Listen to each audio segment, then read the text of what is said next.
Selamat datang kembali di channel Simple Fisika.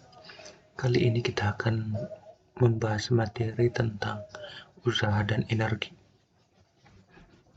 Subtopiknya ada 4 aja nih, jadi sedikit.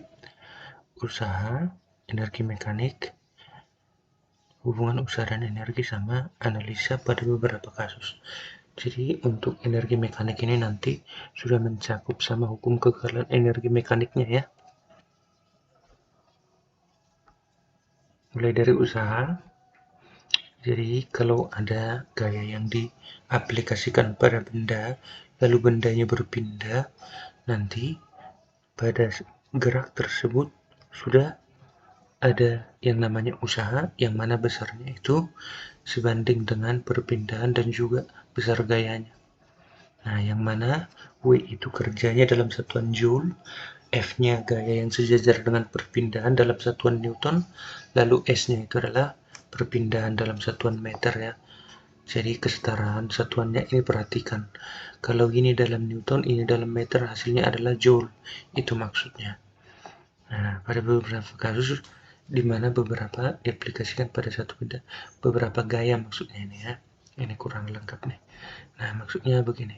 Berarti kalau ada beberapa gaya, kamu totalkan dulu gayanya lalu dikalikan dengan perpindahannya, yang mana nanti W totalnya itu hasil dari sigma F-nya kan, yang mana cara menjumlahkan gaya itu kan berarti ada yang positif, ada yang negatifnya kan. Jadi untuk yang positifnya itu yang searah dengan perpindahan, yang negatifnya itu yang berlawanan arah dengan perpindahan. Nah, cara perhitungan di atas berlaku pada gaya konstan yang bekerja pada suatu benda. Nanti kan kadang gayanya tidak selalu, misalkan 10 Newton, enggak seterusnya 10 Newton. Bisa jadi makin besar gayanya, bisa jadi makin kecil. Jadi untuk itu biasanya disajikan grafik antara gaya dengan perpindahan atau posisi pun boleh lah. Lalu ditanyakan usahanya berapa. Untuk menjawab itu kita tinggal gunakan, semisal ini grafiknya yang vertikalnya gaya dalam satuan Newton, yang horizontalnya posisi dalam satuan meter. Semisal ini adalah grafik gayanya. Nah, ini posisi 1, ini posisi 2. Berarti dia berpindah dari posisi 1 ini ke posisi 2. Jika ditanyakan berapakah usaha pada proses tersebut, maka tinggal hitung aja luas grafik yang ini. Nah, itu udah selesai langsung, segitulah hasil dari usahanya. Nah, sekarang energi mekanik. Untuk energi mekanik itu sendiri kan ada dua, satu energi potensial, satu energi kinetik. Untuk energi potensial itu dikarenakan posisinya, lalu energi kinetik itu dikarenakan geraknya atau kecepatannya. Untuk energi mekanik dari rumusnya EP ditambah EK. Lalu energi potensial karena posisi tadi, yang rumusnya M kali G kali H. Energi yang timbul, sementara energi yang timbul akibat geraknya itu namanya energi kinetik. Nah, yang ini rumusnya setengah mv kuadrat. Lalu secara keseluruhan rumus energi mekanik berarti menjadi energi mekanik sama dengan megah plus setengah mv kuadrat.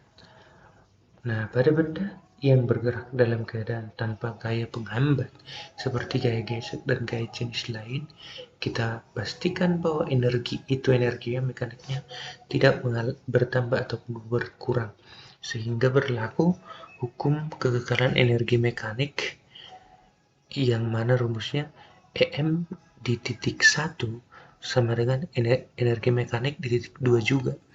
Ya, kalau kita lengkapkan detail dari rumus EM1 seperti ini, EM2 seperti ini. Kenapa massanya tidak ada 1 dan 2? Karena massanya ini dialami oleh suatu benda, sehingga massanya ini semuanya sama sebenarnya. Nah, kalau di cancel boleh nggak? Boleh. Nah, itu dia. Kita lanjutkan ya. Hubungan usaha dan energi. Jadi, kalau energi benda itu berkurang, itu karena adanya usaha oleh gaya yang berlawanan arah dengan perpindahan ataupun usaha yang negatif.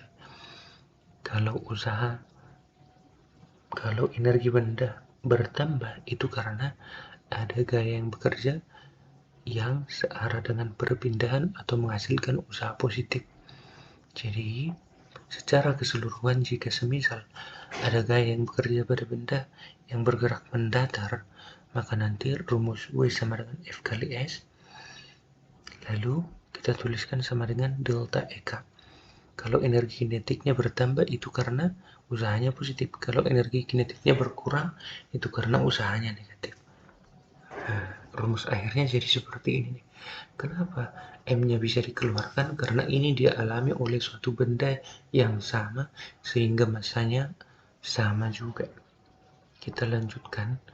Untuk benda yang jatuh secara vertikal, geraknya vertikal dari atas ke bawah, itu berarti bisa terjadi geraknya karena adanya gaya gravitasi ya. Sehingga dengan mengaplikasikan rumus W sama dengan F kali S, kita akan memperoleh bahwa rumus usaha itu sama dengan minus delta EP, yaitu EP awal kurang EP akhir.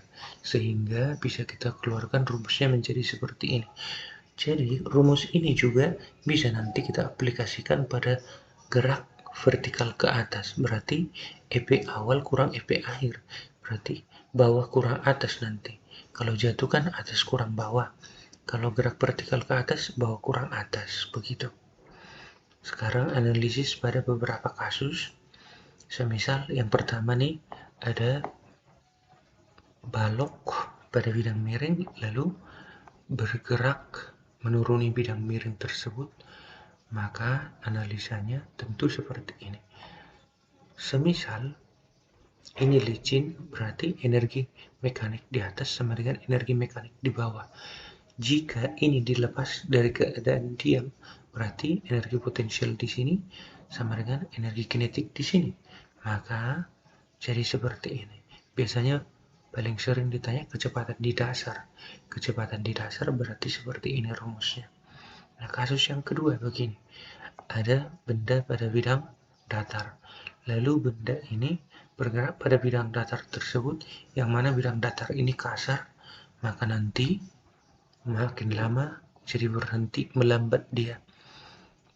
Nah, untuk gerak seperti ini, berarti kita tahu energi kinetiknya makin lama makin berkurang, dikarenakan adanya usaha oleh gaya gesek yang menghambat pergerakan tersebut, sehingga menjadi melambat.